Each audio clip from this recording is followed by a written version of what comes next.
Now available in paperback and e-readers, Isis, Samurai Goddess. The goddess next door takes on kung fu killers in this action-packed martial arts Isis series adventure. Get Isis, Samurai Goddess in paperback and e-readers today. I got an opportunity to take a look at the CW's Black Lightning trailer at the library this Friday. Unfortunately, because I was pretty much making a video discussing the reasons why it's detrimental for the Black Lightning show to not be a part of the Berlantiverse, the Arrowverse, or the DC television universe, as comic fans want to call it, I wasn't able to express my thoughts related to the trailer. Now I have an opportunity to express my thoughts about this trailer, and I'd have to say I'm really not impressed about what I saw in that Black Lightning trailer. Yes, in the beginning it looks exciting to see this Black Lightning coming to the screen. However, when I look at the show's trailer from a more critical perspective, after digesting my thoughts on it, I just see another run-of-the-mill, by-the-numbers show. When I look at Black Lightning, I don't really see anything that really grabs me. It looks like a desperate attempt to deviate some ideas from Luke Cage and fuse them with some of the concepts of the 1994 show Mantis. And when I look at the show, it just doesn't look like something that really grabs me and says, hey, watch this. Yes, the story does come from the comics, partially from the 1990s Black Lightning comic series, a little bit from the 70s comic series, and some from this 2000s cartoons, which featured Black Lightning and his daughters, which was brought into the 2000s comics, such as the Justice League, when Black Lightning was a part of the Justice League. And they do a nice job of fusing all these concepts together, but it just doesn't lead into anything that looks like must-see TV. When I looked at the trailer, yes, there were some positive things that I liked seeing. Like, I liked seeing Jefferson Pierce being that father to his daughters. I liked seeing him be the head of his family.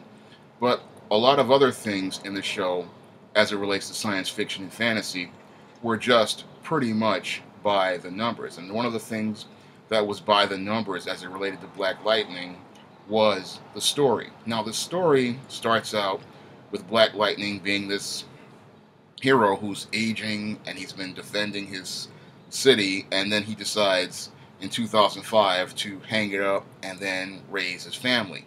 And as his daughters grow up into 2017, he then realizes that he has to go back into action because the gang he was fighting in 2005, the 100, are now back and stronger than ever. But when you take a really critical look at that story, it's just a really flat story.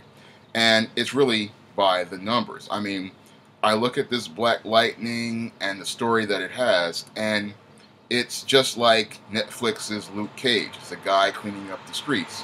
There's nothing really original or exciting about it. And when it comes down to black superheroes, it seems like there's only one type of bad guy they always give the black superhero, and that's the street hood. I mean, that's what they are doing with this Black Lightning, and that's no different than 1994's Mantis. And I'd like to think we could take characters to a whole nother level as it relates to African American superheroes. I'd like to think if we're going to create a series with an African American character, we could do better than a street gang. I mean, when I write superheroes, like my Isis series, I have yet to put Isis up against street hoods. I did put E-Steam up against some stick-up girls in a No Good Deed story, but that was about it. And I found other rogues to put the characters up against because I wanted to give the characters more of a challenge. For example, when it came down to Isis, she has pretty much taken on an Egyptian queen who was brought back from a statue with magic. She's taken on a Greek goddess in a cage match. She's pretty much taken on a cosmetics mogul in a story called The Beauty Myth. She's taken demons, vampire Dracula himself, whereas the E-Steam character has taken on sorceresses, demons, and a demon pimp and some demon strippers.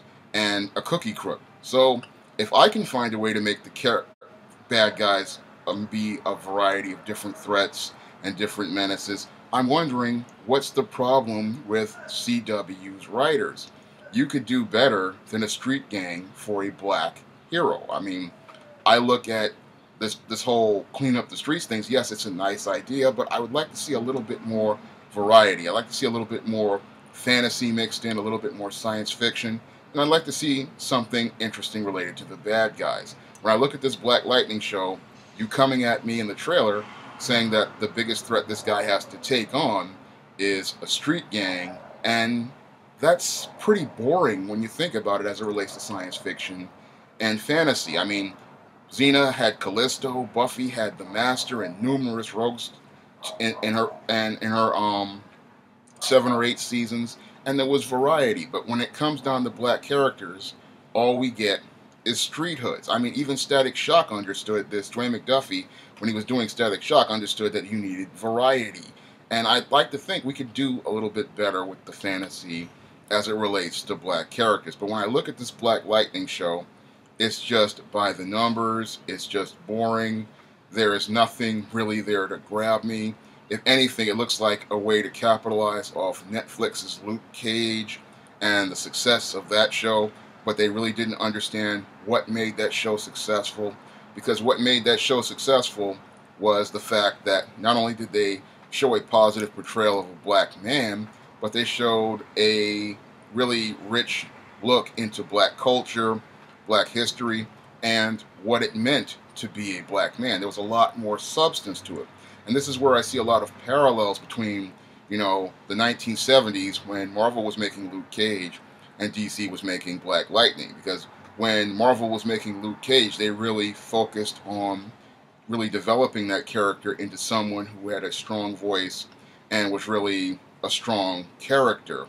And when I look at Black Lightning, I look at his history, they originally wanted to create this character called the Brown Bomber, who was originally supposed to be a white guy who turned black, and then Tony Isabella and some people say Trevor Von Eaton came together and came up with this Black Lightning concept. Unfortunately, when it comes down to the Black Lightning character, he's a pretty shallow character overall.